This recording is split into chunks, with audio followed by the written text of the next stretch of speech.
said, if anyone wants to go to the Devils Rangers game, why don't here's the price we got. I went and talked to a group ticket guy. Here's the price. If you're interested, PayPal some money. We'll go from there. And if you're interested, we'll make a trip out there. So we got 21 people to go. We went there. We hung out before the game. We went to the game. We made a lot of noise. And Rangers fans are very, very quiet for whatever reason. The first two periods, you couldn't hear them. And the Devils got their ass kicked, long story short. They lost 5-0 when we went last year. But everyone said they had a good time. Like I said, I've never had a better time going to a 5-0 hockey loss in my life, as weird as it is to say. So when we went, we put it out there this summer. Said, let's, if anyone want to go again. And we pretty much had everyone come back, plus a few more other people. So it ended up being 32 people. We hung out before the game. We walked into MSG. We're chanting, "Let's go Devils" on the streets of New York City.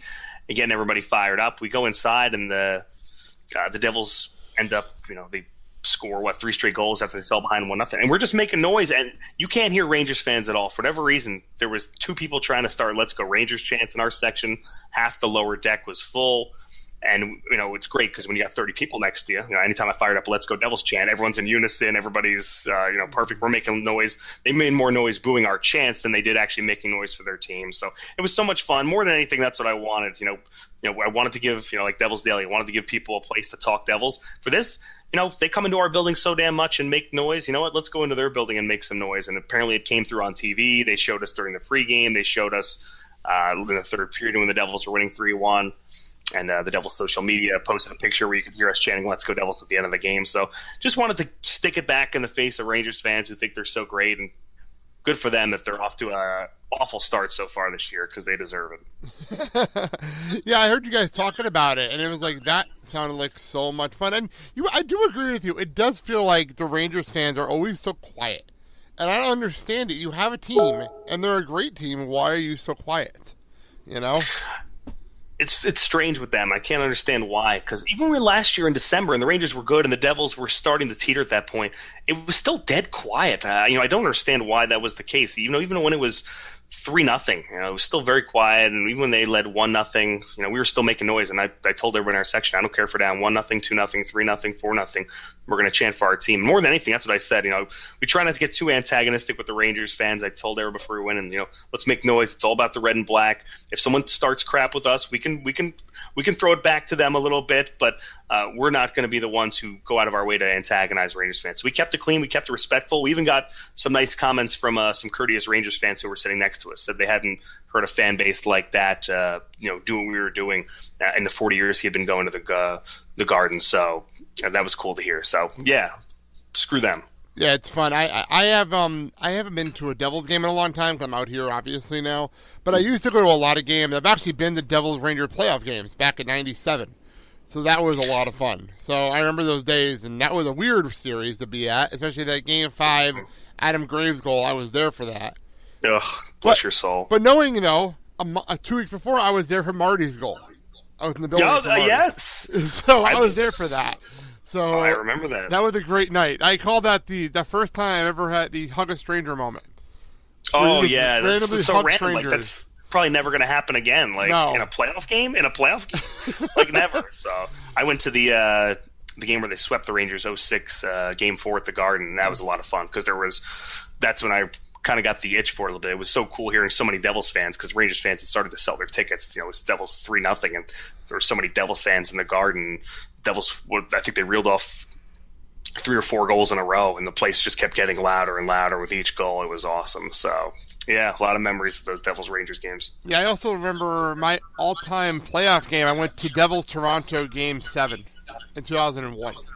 Wow. And it was free tickets. My best friend, he's like, I got 2 tickets to Game 7. Do you want to go? Yes! I want to go, of course. I missed that place, man. There were so many damn good memories. Like, you're in the playoffs every year. I always liked the one concourse because you didn't have to go upstairs or downstairs to find anyone who was your any friends you had at the game. Just say, hey, I'm right here, and literally you'd see them in like 3 minutes. They didn't have to go down a flight of stairs. They didn't have to go down an escalator or any of that. So I miss those. I miss that place a lot. There's so many damn good memories. Walking through the tunnel, people chanting "Let's go Devils." The tunnel of love. So many. Yeah, it was so much fun. We split playoff tickets with a family, so every other game during that 2000 to 2003 run, we were there at every other game. It was so much fun. Yeah, the Tunnel of Love, I'll never forget it. I never quite understood why we had to walk across that from the Giant Stadium to get to the arena, but that was so much fun to do, though, every single day. I went there a lot in the 90s, mid-90s, because my dad would pick up packages, so we'd end up at a lot of games, just to have a lot of fun. So, I was going to say something else, I lost my train of thought. You brought up having a group and having things. I was at a game, I never told the story on the air, so I'll tell it here. It was actually really a Devils Phoenix game. I don't know how this happened at this game. And I went with my girlfriend and a friend of hers because I had a couple extra tickets. And she came with, and an Islander fan of all people started, getting in my face. Of all people. Normally, that's the fan base I don't mind the most in this area. Yeah. And he was drunk. Flyers fans are annoying. Oh, fuck yeah. Rangers fans as well, but to a lesser extent. But yeah, I don't have any issues with Islanders fans. I wasn't, in my time, I'm 30 years old. I've never had an issue with the Islanders. They haven't beat us in a playoff series. No. They haven't really. There's been no real moments between the two teams the last 30 years. I don't have a problem. It's weird that they would come up and get in your grill like that. Yeah, they're very. We're almost brothers in arms, so to speak, in this very angry metropolitan division. They're kind of our kind of our brothers we can rely on every once in a while. That's weird. Yeah, well, he got in my face, and we ended up pushing me down because we got into a screaming match. He pushes me. We ended up getting into a fight in the freaking corridor, in the seats. We got into a fight. We had to be separated by security.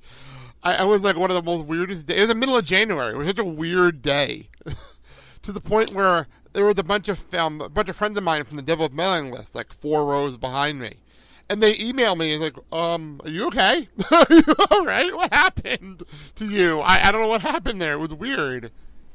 I remember I would have friends who would go to Devil's Jail and they would come back 20 minutes. They would get in a scrap, or they'd get in a shouting match and they'd be dropping F-bombs, or somebody get a beer poured at each other. They'd go to Devil's Jail for 20 minutes and they'd come back for the third period. I had friends who would get rowdy like that all the time.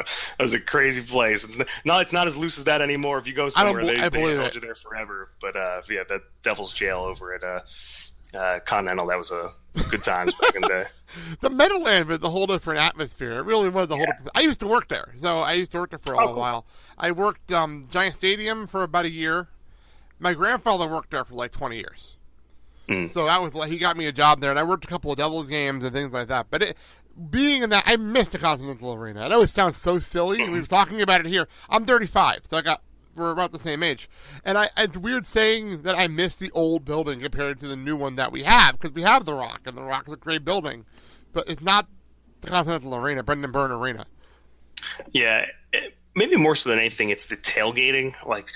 You could walk up and down a row of, just cars upon cars with coolers, beers, Devil's jerseys. I remember specifically, whenever you walked through the tunnel, whenever you looked out to your right, there was always some Devils fans in a truck, and they would either be slow burning a Ranger jersey, or they would have had it underneath their tires. This guy was always parked in the same spot. If you always look to your right when coming out the tunnel on the way to the rink, there was always someone. They were always doing something to a Ranger jersey, or they had knives through it or something like that. That's what I remember more than anything. The tailgating, just the place being packed. It's strange. It's so weird. There's really nowhere to go. It's cool with the bars now on the street, the Prudential Center, but hanging out, really, which is a line of Devils fans, so much free space to do what you want. I remember, I'll give you a fresh story. I sprained my ankle before Game 7 in 2003, a few days earlier, and it kind of worked out in somewhat of our favor. So my dad called the Continental Airlines Arena. He said, my son's he's in crutches. He's got a sprained ankle. Can I get a temporary handicap sticker? And they said, yeah, no problem. Just come here as early as you can. We'll get you set up right up front. So, for Game 7 of 2003, we're sitting right up in front in the front row you could see the main entrance of the Continental Airlines right in front of you. Wow. And so we sat there, and I hobbled my way up to 200 level and watched the Devils win the cup. But yeah, that's part of it too. Just being in that open parking lot at whatever it was, 3 p.m. after I was done with high school, people started pulling in and hanging out and tailgating, and those are the times in the parking lots. Yeah, the fact that we were always made fun of for parking lot celebrations, but we had 3, and they were the best times ever. They were the best times. Those cup celebrations were the best times ever. I was at the 2000 and 2003 ones, and those were the best. You can never forget them. So we really went down the nostalgic route, didn't we? Yeah, no, I remember Pat Burns saying that people were, when they had the 03 one, he said, "Oh, people make fun of us because we're having a parking lot parade here." It's like, well, I'd rather have this type of parade than I'd rather have a parade than no parade or something like that. And he was kind of poking fun at the Rangers and their fans and the New York media a little bit. That was funny. He said, "Look where the parade is right now." Oh, he's making fun of was it Michael Eisner or Michael Eisner? Whoever Michael Eisner, owner of Disney was. Yeah, he was making fun of him as well too. I mean, that's what it was more. It wasn't he wasn't poking fun of the Rangers. He was poking fun of Michael Eisner, talking about the parade route they had built after Game 5. After Game 5, I'll never forget it. Yeah, never forget that's right. Yep, great times. See, I'm still, and I actually I have a collection of DVDs right here, and I was doing a podcast for a while called "Reliving the Glory." We watched some old games, and we watched the 03 game. And we watched the third period, but I intentionally played the opening. Do you remember the opening video for the Ducks Devils Game 7 03? Do you remember the opening video?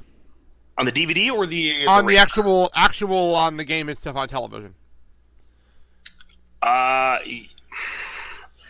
ABC aired.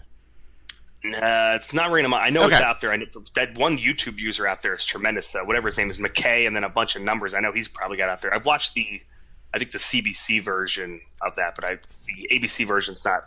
Oh, the Gary Thorne intro with the voiceover to the Mighty Ducks. That pisses me off to this day. Pisses me off to this day that ABC's like, hey, look, our team's in the Game 7. They're going to get their asses kicked. But our team's in Game 7. Who cares who they're playing? And we're not even in Anaheim. We're in New Jersey. Yeah.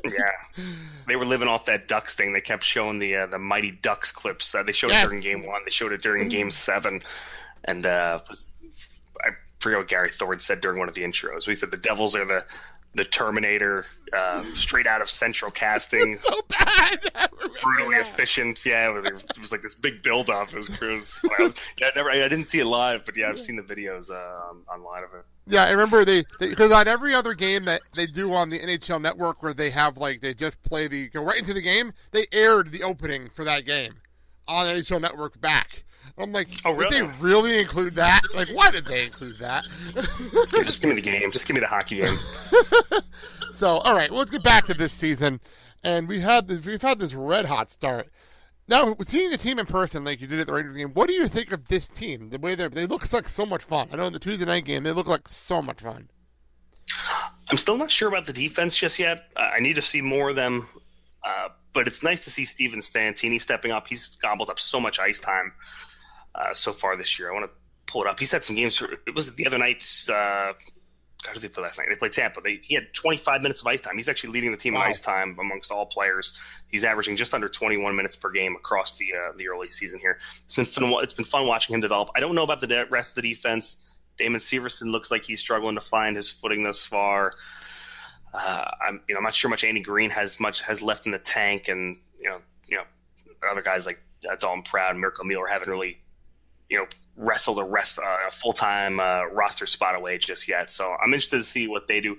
But the forward group is fun. They get up and down the ice. We mentioned Brad and Heischer and even Stafford, who's a guy I didn't think was a great move to bring in the organization at the time.